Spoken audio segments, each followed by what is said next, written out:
Hello, how are you? I'm fine, I'm good. I hope you're good too. Well, in this video, I'm gonna show you the 5 foods you can eat to reduce your blood sugar. Whether you're diabetic or undiabetic, it's always good to keep your blood sugar at normal. So stay tuned.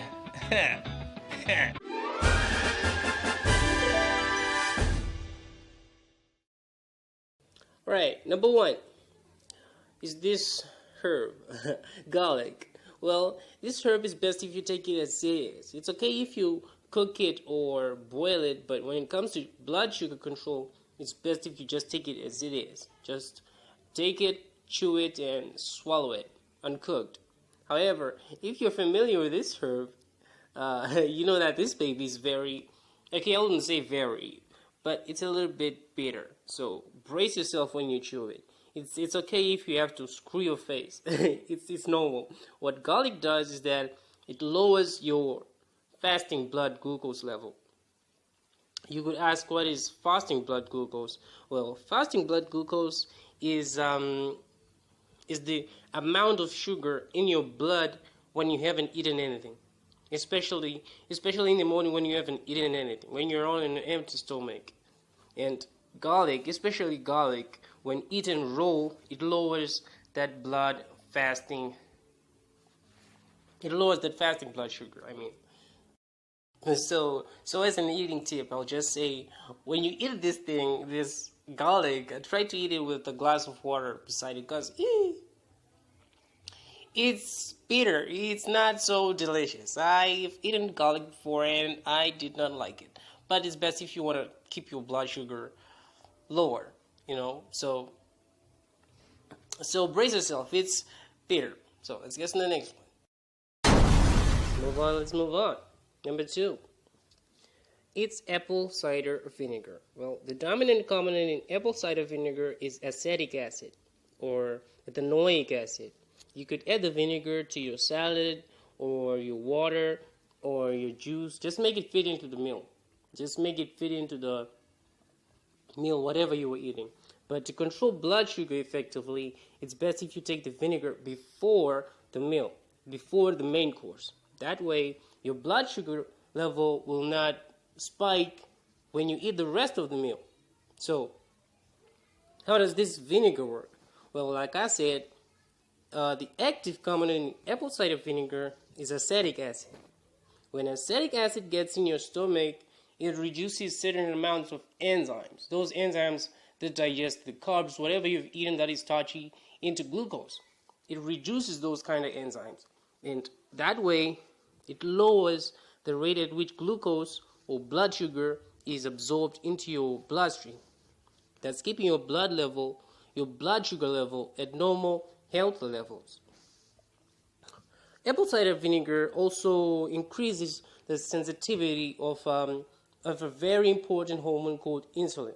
If you're diabetic, you know about this. It increases the sensitivity of this hormone. It's very, very important, the insulin, in controlling blood sugar. Also, apple cider vinegar does the same thing as garlic. It drops fasting blood glucose, especially when you eat it at bedtime. Did you know all this?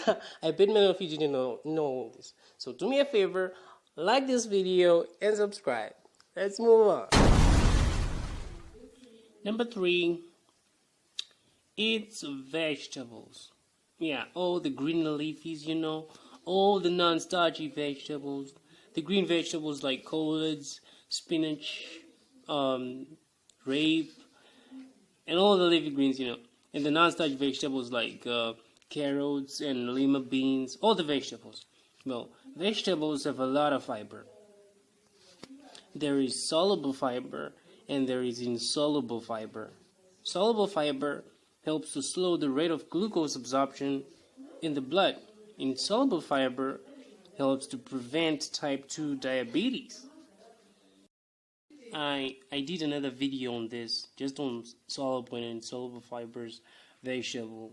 So you can check it out after this one. Well, so you should eat vegetables. They are good whether you're diabetic or not. Yes, they have a lot of fiber. Yes, they do not have a lot of starch. Yes, they have a lot of micronutrients. So some of them are good for your eyes. Some are good for your liver. Some of them are good for your skin. They are good for many things. So make it a habit. Make it a habit to include vegetables in all your meal. I repeat, make it a habit to put vegetables in all your meals. I repeat again. Make it a habit to put vegetables in all your meals. You get me right? Yeah, you get me. Let's move on. Number 4. Well, it's fish. Well, as many of us know, fish has a lot of protein. You know what this protein does? What this protein does is that it makes you feel full without eating too much starches. It's usually starches that people eat to feel full. Starches like white rice and white bread.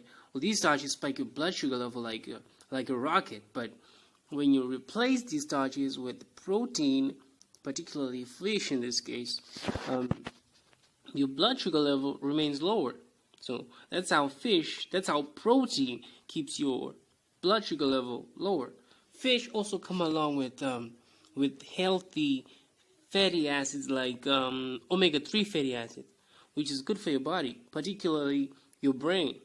The fish list that we're talking about here is the mackerel, the wild salmon, the albacore tuna, the trout, the halibut, the list goes on. But my recommendation is that if you can, eat the fish cooked in your kitchen.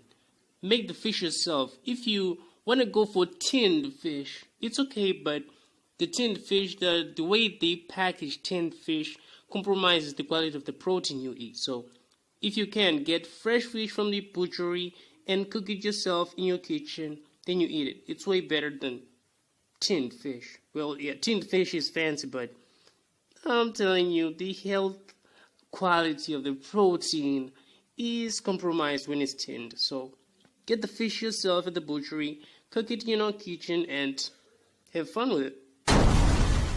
Last but not least, number 5 is the almighty avocado. Well, this humble fruit is good for you in many ways. However, for the sake of this video, we will only talk about how it lowers your blood sugar level. So let's get into it. Avocado has fiber in it, and just like non-starchy vegetables, the fiber slows down the rate of absorption of glucose into the bloodstream, and also the fiber prevents blood sugar spikes. And I know a lot about avocados, but for the sake of this video, I'm not going to get into detail about how healthy and how good it is for you, but just know that avocado is underrated in the food world. It's so good. It has so many good points for you, but I don't know why people just don't eat avocado. If you want me to create another video showing you how good avocado is, just tell me in the comment section, and I'll make another video on avocado, because it's big, really. It's big news. It's big news. Avocado is extremely good. I cannot tell it enough. It's extremely good for you. So for this video, sayonara. If you want more content on food stuff, subscribe. Do me a favor, like this video, and sayonara again.